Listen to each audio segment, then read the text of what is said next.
Yo, what is going on, guys? Today I'm going to be bringing you my Hatchet Sword and Shield PvP build. This is extremely broken right now, and I highly recommend picking this up if you are enjoying Hatchet Sword and Shield. Super strong build. For this setup, I will be in medium. Now, you can run this in light if you want as well. I just like the medium setup at the moment. I'm just having a lot of fun with this, but you can definitely change the armor type if you like. For our head, we're running light head, heavy chest, medium gloves, medium legs, and the tumbler. Feet wraps will be our artifact of choice for this, and that is simply because when you successfully dodge an attack, it gives you 50% in power and 25% fortify for 5 seconds. You're also healed for 200 plus 2% of your max HP with a 1 second cooldown. Absolutely insanely useful, giving us a lot of extra damage and survivability. For our pants here, we are running elemental aversion and thrust conditioning with elemental aversion and slash conditioning with refreshing. Our heavy chest is shirking, fortification, and slash conditioning, and our headpiece is slash conditioning, relentless freedom, and physical aversion. Now, if you are wondering what you should be aiming for the gear, I'd recommend just looking for 2 perkers on the market, but slash conditioning with either elemental aversion or enchanted ward are definitely perks you want to be looking for. Your third perk will be shirking heals as your third armor perk that you want to be finding. So after slash conditioning, elemental aversion, or enchanted ward, you'll be looking for shirking heals. You will also want to have the armor perk on from your sword and shield on here. So the upheaval armor perk you will want somewhere on your armor as well. For our sword and shield here, instead of sturdy fortification, I would like to have fortifying shield rush. It gives us extra fortification, making us more tanky. Vicious, super strong, shield aggression that comes with every round shield, 5% base damage, and keenly empowered, gain 10% in power for 5 seconds on a critical hit. Now you can definitely run keenly jagged here instead. So if you see a keenly jagged shield, pick that bad boy up. Keenly empowered is super nice as well. Try and get fortifying shield rush instead of sturdy fortification if you can, but I got this from the PvP track, that's why I picked this bad boy up. For your chest piece, you should farm in the dungeon that's mutated right now. I don't have it unlocked, or I haven't discovered it. It's called Glacial Tarn. It drops an illegal weapon combination. Highly recommend farming that and grabbing the heavy chest piece from Glacial Tarn. It's pretty much best in slot. You upgrade that to 700, and that will last you until the very end game when you finally get your hands on a 725 gear piece. Now, if you are wondering what I like running for gems, it's generally just whatever I'm fighting against. I'm seeing a lot of fire mages. I like more fire gems, blunderbusses, bows, thrust gems, and that's pretty much it. You can run Onyx here instead if you don't like thrust damage gems, but I've been fighting a lot of bows today, so I put thrust damage in. If tomorrow I'm fighting, let's say, more fire damage players, I would put more fire damage in. Just generally, I like to switch my gems around depending on what I'm fighting. But a good base is, for me, at least 3 fire gems, and then you can run 3 Onyxes here as well. That's not a bad setup either. Some people like to run an even split of 4 opals and 4 onyxes. You can do that as well. Gem slots are completely up to personal preference. I actually have to switch the slash resistance out. This is supposed to be an onyx. I just forgot about it.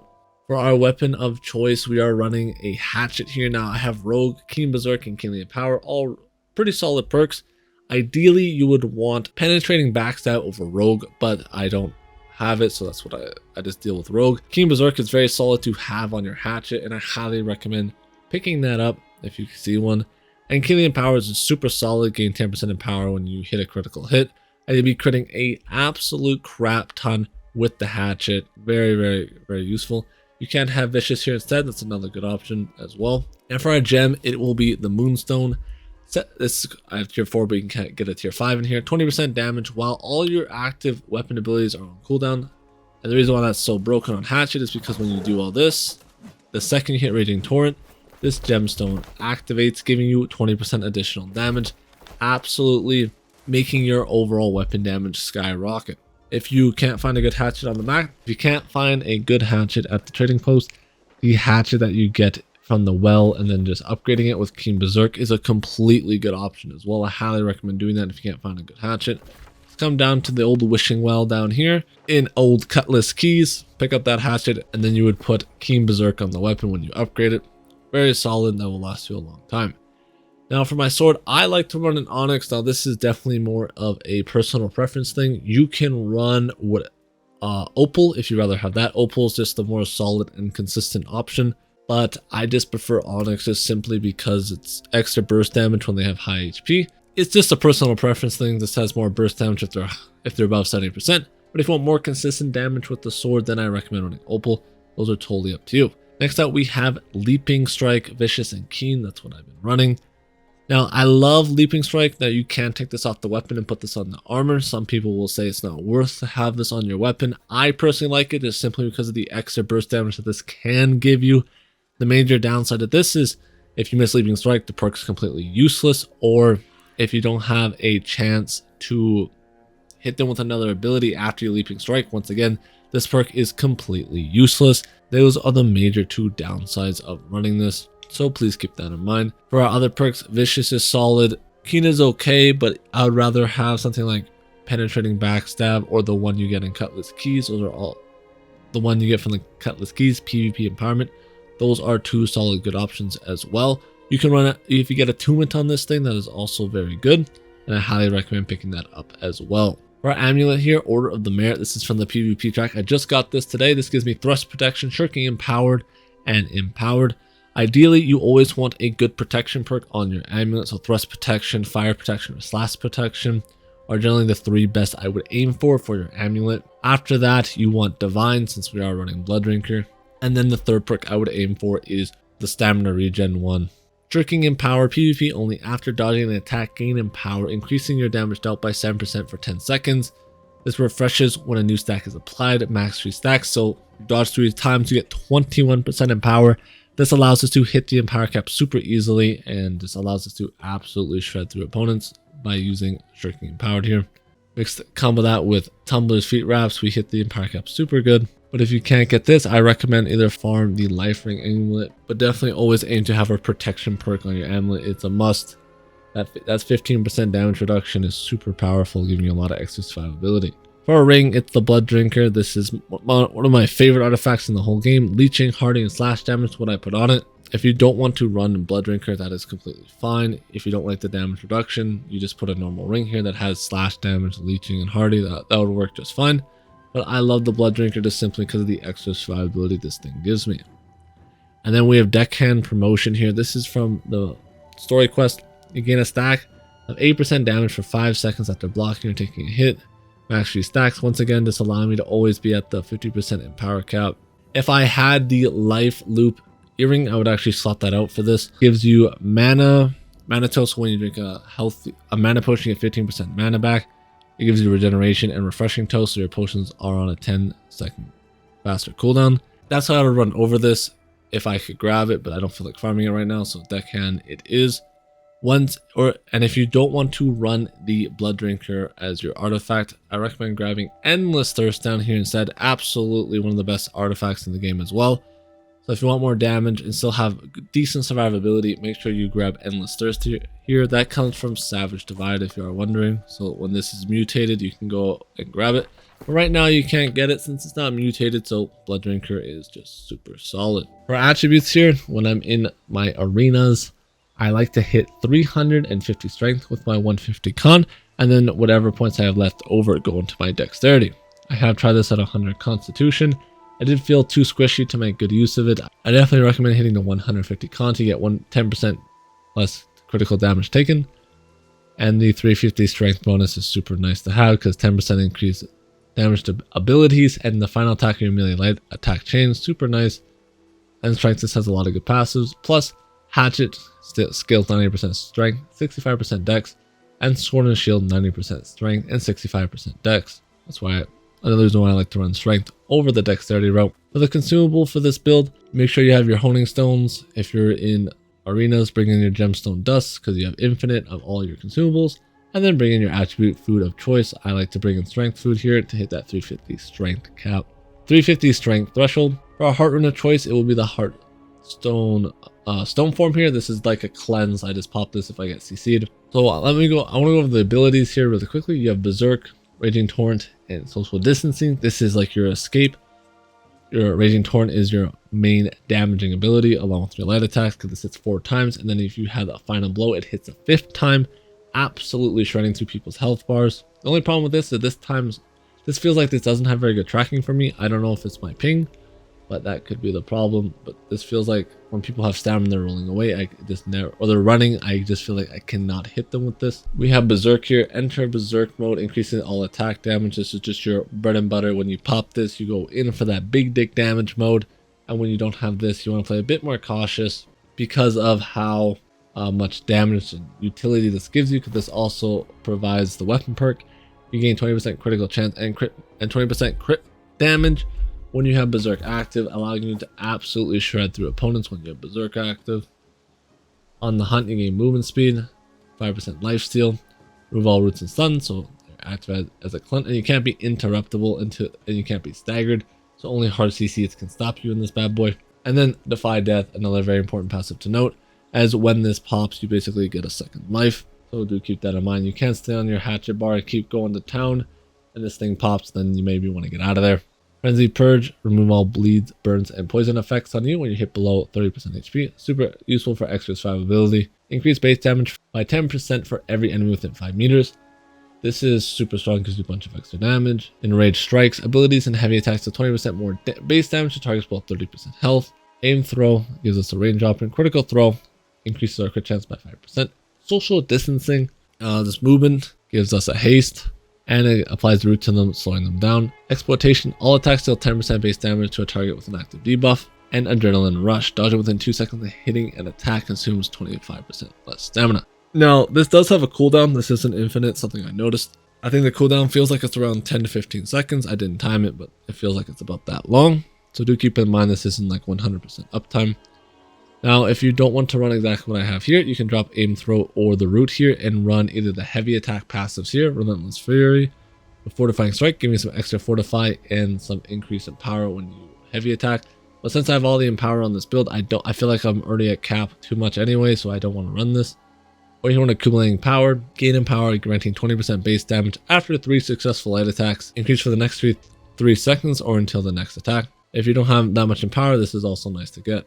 But this is what I recommend running for the overall build. For Sword and Shield, I run Upheaval, Leaping Strike, and Shield Rush. These are the passives I choose to run. Successful heavy attacks grant you 30% in power. Now this is useful since when you heavy, you get that massive Empower spike. Plus since we're always at Empower cap, it's not super useful for us anymore, but still can definitely come in handy. Sword and Shield, critical strike chance increased by 10%, super useful. Upheaval, this ability hits like a freight train. I'm hitting for like 7,000 damage with Upheaval, and I'm in medium with a Blood Drinker ring on, so just keep in mind how much damage that's really doing. It's absolutely insanity. Upheaval hits against targets inflicted with crowd controls deal additional 20%. There will always be a crowd control on them because Leaping applies that and Shield Rush both apply that. This will always be up 100% of the time. On a successful hit with Upheaval, all other sword cooldowns are reduced by 25%. Absolutely massive for getting your CDs up faster. Opportunist, ability to deal 10% more base damage to slowed foes. Once again, we have slow here, slow here. Confidence, while at full health, deal 15% more base damage. This is useful since you'll usually be engaging at full health with the Sword and Shield. Leaping Strike, your dash, you get some movement on crit, you gain haste, allowing you to run them down faster. This is the slow. This does increase damage if they're below 30% HP. Leadership, while holding the sword, grants an empower to all group members, increasing their damage by 10%. Very useful. Shield, 15% armor. Since we're medium, that gives us quite a bit of extra tankiness. Reduced base damage from all magical types by 10%. Another very useful. A lot of magic in this game. Shield Rush, 100 weapon damage, 20% weaken for 10 seconds. Mwah! And then you get a slow on them by 30%, allowing you to run them down with ease. 15 stamina when hitting a target with Shield Rush. I like this because if I'm out of stamina, I can switch it to my Sword and Shield and rush them and get my stamina back up faster. Can definitely come in clutch, but you can definitely switch this one out if you don't like it. And all incoming healing and regenerating is increased by 10%. Very useful since we have the Blood Drinker ring in. This increases our overall survivability immensely. This also works on potions and stuff like that. Something to note is when you Shield Rush an enemy, you will stagger them enough time to always Upheaval them. So that's very important to note. You can also heavy and then jump. I'm just going to showcase how to generally do the rotation. You want to pop everything on Berserk like this, and then once that is hit, we will now have the additional damage from the, so as you see, we're just dodging lots. You're super tanky because you heal so much, and this is so fun to play because as long as you're attacking, you're healing yourself, and it's just really fun. For Sword and Shield, it's always generally Leaping Strike. And then I like to wait to see if they roll. and then I will Fortifying Shield Rush. I'll give always enough time to hit the upheaval, and it does big damage. Now I'm going to go over the best and slot gear you should be aiming for. Hasted Vigor, super strong perk. Potency of incoming damage over time effects reduced by 7% per armor piece with this perk. And taking a hit while inflicted with a dot grants 10% haste. This allows you to get a lot more mobility, which I think is extremely useful, allowing you to run down people a lot better. Slash Conditioning will be on all our pieces here. Very strong perk, because especially with the hatchet meta that's going on right now, I recommend grabbing this on everything that you can. And then Shirking Heels is going to be our second most important perk that you should get on everything that you can as well. For our next perk, I recommend grabbing Enchanted Ward. Now, you can run Elemental Aversion here instead, but I feel like since we're in medium armor and we're going to be tanking more of the hits up close, the Enchanted Ward will just generally be better. Now, you can definitely pick Elemental Aversion here. Either option is good. Thorny Reflection, taking a critical hit will reflect nature damage back at the target equal to 7% of your weapon damage and reduce the attacker's critical hit chance by 10% for 3 seconds. It's giving you some extra survivability. Now, you can definitely slot Enchanted Ward or Elemental Aversion here instead. That is totally up to you. Slash Conditioning, Shirking Heels, super strong. And we just go Slash Conditioning, Shirking Heels again here with Upheaval. Upheaval must have 11% extra damage, is absolutely huge since that ability hits like a freight train right now. So I recommend grabbing this on one of your pieces as soon as you can. Our Tumblers, Shirking Heels will be our perk of choice on it. This is when you dodge an attack, heal for 250 health and 1.5% of your max health. Each armor piece with this perk adds a stack, max 1 trigger every 7 seconds. So every 7 seconds this will be triggering once you're dodging an attack, giving you an insane amount of overall survivability. And then for the amulet, I want Divine Thrust Protection and Stamina Recovery. When you hit well below 50% HP, gain 60 stamina, 45% cooldown, giving us some nice extra stamina. Things get a little hairy. Blood Drinker, we've already went over this. And then you actually need an Apex Gold Cursing Earring here, or just running a 700 earring. That's because we can't hit the correct stat distribution if this is a magnified piece. And this will come with Regenerating, Healthy Toast, and Refreshing Toast, the 3 perks I like on my Life Loop. So Life Loop will be a great substitute here if you can farm it. For our weapons of choice here, we are running the Longsword with Empowering, Attunement, and Penetrating Backstab. Backstabs penetrate 20% of the player's armor. Just a lot of people turn your backs to them, so you can get a nice bit of damage here. But you can definitely switch this thing out if you're finding you're not getting enough damage on the ass. Such as Plague Crits is what I would switch it out for, just because getting healing reduction on people is super useful, especially with those healers. Putting Plague Crits here if you're not a fan of Penetrating Backstab. And if you don't want to run Empowering Leaf Strike on your weapon, I would switch it out for the Upheaval. I feel like Upheaval is more consistent than this, but this just has some nasty burst potential. That's why I like keeping it here. Once again, we'll also be running Onyx and the Moonstone as our gems of choice. For the hatchet, I would recommend as my personal choice would be Pen Backstab with Plague Crits and Keen Berserk. This is what I would personally run with the hatchet. There are some other setups that you can definitely run, but this would be my personal preference. Something I wanted to mention is that Plague Crits on both weapons do not stack. Keen Berserk, Plague Crits, and Shirking Frost is the one you dodge an attack. For the next 10 seconds, you can deal 10% additional damage. This is useful because you can dodge quite a bit with the hatchet with that 25% stamina reduction. Now, it's not up all the time, but I still think you can make good use of this. If you don't want to run this, I recommend, once again, Penetrating Backstab here, and just run something like this. Plague Crits with Pen Backstab is what I would recommend picking up. This allowing you to get more damage from the bum. But another perk you can get here that if you don't want to run that. Or you can run something like this with Attunement, Plague Crits, and Keen Berserk. All those setups are good. It just comes down to kind of personal preference and your playstyle. We're going around Shield Damage, Shield Aggression 5% base damage, Vicious, Fortifying Shield Rush, and Keenly Jagged are just the 4 best perks hands down for your shield. Hitting a Shield Rush will increase your armor by 35% for 6 seconds. That is so much damage reduction. That is just, you can never pass that up once you get this. Keenly Jagged, insane amount of damage, 10% weapon damage per second for 6 seconds, huge. Vicious and Shield Aggression, all round shields come with this. And then our Heart Rune will max out with Fortifying Form, gaining Fortify on activation increases our armors by 10%, and Mending Form, heal for 75% of Heart Rune damage per second, while active, reducing outgoing damage by 20%. This giving a lot of extra survivability here. And this works as a cleanse, so when you CC'd, you can click this, you'll cleanse everything, and you can run around like a little jackrabbit. If you guys have any questions regarding the build, I'd be happy to answer anything down in the comments below. And with that, I hope you enjoyed the video, enjoyed some of the PvP. Peace. As you'll see, I will switch to the hatchet here and absolutely start shredding people just with Basically just light attacking and using my ability down there, I forget what it's called. But another 1v1 here against the bow player. We're going to shield rush. It sadly misses. That clip that would have been massive. Pop berserk, use social distancing, and then we just light attack him down here. No counterplay for him. Generally what you want to do against the hatchet is you want to block. Blocking is very good into the hatchet because the hatchet doesn't really have very good stamina damage against blocking targets. But that guy tried to show his ass to me. I took full advantage and I cleaned him up. Now I'm in a 2v1 here. I pop berserk so I can't be staggered. I should have dodged more here actually. That was a big mistake, but I managed to win it. Very lucky there. I should have definitely dodged more. I had full stam. And I was taking free damage. Hit a nice relentless into the shield bash. I have a bunch of damage. He's a 20% weaken on right now, so I can pretty much win all my trades, even when I miss two of my abilities like that. And we just finish him off with the relentless torrent there. I remembered it. Hit another shield rush into the upheaval, guaranteed combo. Using another torrent there. They come back for the 2v1, and I managed to... I still don't dodge here, but definitely should have been dodging more there. Barely luck out to win that. Here I against a BB. Ooh, 6k from the upheaval. Delicious damage there. Switch to the hatchet. Left click him down. Very skillful weapon.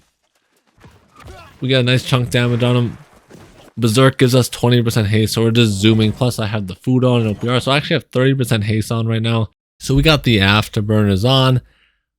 Chasing these men down. He's out of stam. I use Raging Torrent there. Bursting his HP. And now it's a 1v1. I just face tank that like an absolute Chad. Same with the stun there with my leaping strike. Hit him with the shield rush. Finally, we hit something. Dodge the execute there. We just use social distancing to get the moonstone gem proc on my hatchet and finish him off. And for this clip here, we actually got a really quite a wild 1v1 here. This guy has been absolutely farming everyone in the PvP zone. He's like an absolute loot pinata right now. This guy is carrying bank on him, and I just am desperately trying to kill him because I know he is low to the fight here. We block his ability, he blocks mine. We're both blocking. I hit him with the Ren there, really good. 15% additional damage against somebody who is in heavy. Reducing his armor is super important. Now, once again, I'm going to send Defiant Stance here and just block all his attacks. That's basically all we can do. Relentless on top of him, close the gap, get another rend on him, and we're once again just sit in Defiant Stance. Make sure he can't CC us there. I mistimed it. Get a nice roll though. He's dodging back, rolled twice, go back into Defiance. Break his block. The Fire Staff's trying to get in on the action. As I'm about to kill him here, he actually KS's me. But I do grab the loot. You see that loot goblin trying to steal my 282 balloons? Unbelievable. And we got some clips here of me absolutely one-shotting some people. The Sword and Shield Hatchet is just so good right now. I highly recommend playing this. This is also an extremely easy build in my opinion.